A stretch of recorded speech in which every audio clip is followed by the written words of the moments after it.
Hi, welcome back to the channel. The global economy is now entering dangerous territory. Oil prices have surged by around 50% in a matter of months. Brent crude is now trading above $100 per barrel, compared with an average price of around $65 during the second half of 2025. And the really worrying part is that this is no longer just about higher prices at the pumps or more expensive airline tickets. What we're now seeing is something far more serious. The world is burning through its emergency oil buffers at a record pace. And according to new analysis from the International Energy Agency, global visible oil inventories are now falling faster than at any point in modern recorded history as the war in Iran continues to disrupt flows through the Persian Gulf and the Strait of Hormuz. The reason this matters is because inventories are the world's shock absorbers. When oil supply is disrupted, countries and companies rely upon stockpiles to keep factories running, planes flying, ships moving, and economies functioning. But if those inventories start falling too fast, then the system becomes fragile. There's less room for error, less protection against future disruptions, and a much higher risk of shortages and panic price spikes. And according to Morgan Stanley, the world's oil stockpiles dropped by an astonishing 4.8 million barrels per day between the beginning of March and the end of April. And that's significantly larger than anything previously recorded in quarterly data. So this isn't just normal market tightening, this is an emergency scale depletion. Now, before we get into the details on all of this, could I ask anybody that hasn't subscribed yet to please hit that subscribe button? It really helps me with the algorithm, also puts a smile on my face. Now, one of the most important parts of this analysis is the graph showing global oil inventories over the past 7 years. So anybody that's been missing my graphs, here's a huge one for you. And what makes this graph so concerning is that analysts have now identified two critical thresholds. The first is called the operational stress level, which they believe could be reached as early as June, so within the next few weeks. The second is the operational floor level, which could be reached by September if current drawdowns continue. Now, what do those terms actually mean? Well, the operational stress level is effectively the point where inventories become so low that normal logistics and supply chains start to become strained. Refiners, airlines, shipping companies, fuel distributors, and industrial users begin struggling to source the right products at the right time and in the right place. You start seeing delays, shortages, higher transportation costs, and much more volatility in pricing. And let's not forget that this is forecast to happen within the next few weeks. And then beneath that sits the operational floor. This is the level below which inventories simply cannot safely fall without risking severe disruption to the physical functioning of the global energy system. Countries and companies need minimum working inventories just to keep infrastructure operating properly. Pipelines need pressure stability, refineries need feedstock continuity, airports need guaranteed jet fuel availability, power stations need reserves, and shipping networks require bunker fuel availability. So once inventories approach that operational floor, markets can become extremely unstable very quickly because there's effectively no cushion left in the system. Let's not forget, this is forecast to happen in September. And that's why this situation is now becoming so dangerous, because even if oil production remains relatively stable elsewhere in the world, the closure and disruption surrounding the Strait of Hormuz has removed a critical artery from the global economy. Around 20% of global oil flows through that route on a normal day.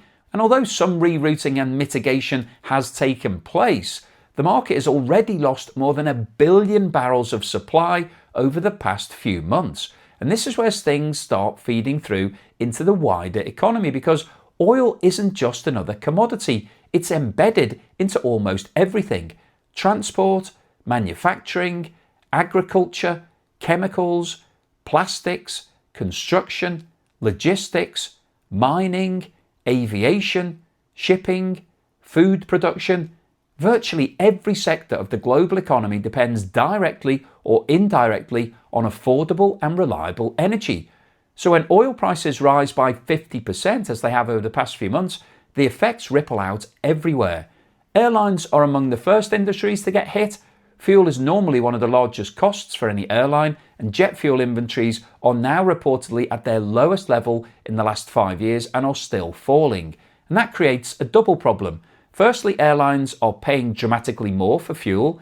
Secondly, they're increasing concern about availability. That means higher ticket prices, reduced flight schedules, weaker profitability, and potentially more financial distress across the airline sector globally. And we've already started seeing some wider tourism impacts emerge. If flights become more expensive, fewer people travel.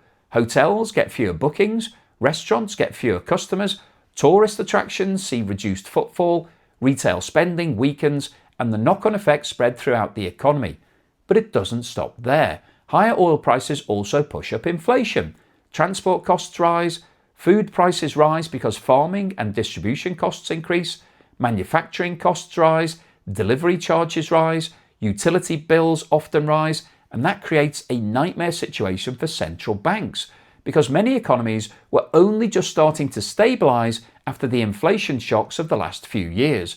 Interest rates had begun coming down. Financial markets were expecting further easing, but if energy-driven inflation starts accelerating again, central banks may have to pause cuts or even reverse course and start increasing rates. And that would create yet another headwind for consumers, businesses and governments already struggling with high debt levels. There's also a geopolitical dimension to all of this. Saudi Aramco, one of the largest oil companies in the world, has now warned that even if the conflict ended tomorrow, the problems would not disappear overnight. And that's because energy systems don't just instantly reset. Shipping routes take time to normalise, insurance costs remain elevated, tankers have to be repositioned, supply contracts need renegotiating, infrastructure repairs may be required from the damage, and companies become more cautious about operating in high-risk regions. So even a ceasefire would not suddenly bring oil prices straight back down to the previous levels. The damage has already been done, and markets know that future supply disruptions now remain a real possibility. So traders are likely to continue building a significant geopolitical risk premium into oil prices for quite some time. And perhaps the most worrying aspect of all is how little spare resilience now appears to remain in the system. For years, governments assumed that globalization and diversified supply chains had created a highly flexible global economy. But what this crisis is exposing is that the world is still heavily dependent on a relatively small number of critical choke points and energy flows. And when one of those choke points is disrupted, the consequences spread globally very quickly. So this is no longer just a regional conflict in the Middle East, it's now becoming a major global economic event. And unless there's a significant de-escalation soon, the risks of recession, renewed inflation, financial instability, and further supply shortages are all continuing to rise. So I'll keep you posted on any further news and developments as and when they occur, but hopefully you found today's video useful, informative, and most importantly, thought-provoking.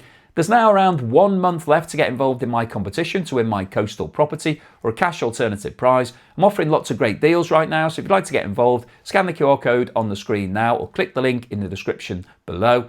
Just wanted to remind you that I recently launched a new channel, Joe Blogs Russia, which is dedicated to all things Russia. So if you're not interested in the variety of content that I'm posting on this channel, then please head over to that channel, subscribe and watch some of the videos. We haven't quite hit the YouTube metrics yet, so really need your support with the subscriber numbers and the watch time. Once we do, I'll be posting all of the latest Russian videos on there, as well as on this channel, but there'll also be some extra exclusive content on Joe Blogs Russia, so look out for that if you're interested in the Russian videos. Also, don't forget that Joe and Naz is now live. We're bringing a whole lot of fun to YouTube. We're talking about foods, pub, travel, all sorts of different things, basically anything that we think of that would be interesting and fun. It's a bit of light relief. Our latest video is now available, so if you could go over and watch it, we really do need your help because we're at a very early stage, we're quite small, so we need some more subscribers, some more people watching the videos. If you could click the link at the end of today's video, it'll take you straight in there, you'll be able to watch that. It will put a smile on your face, and here's something else that will also do that.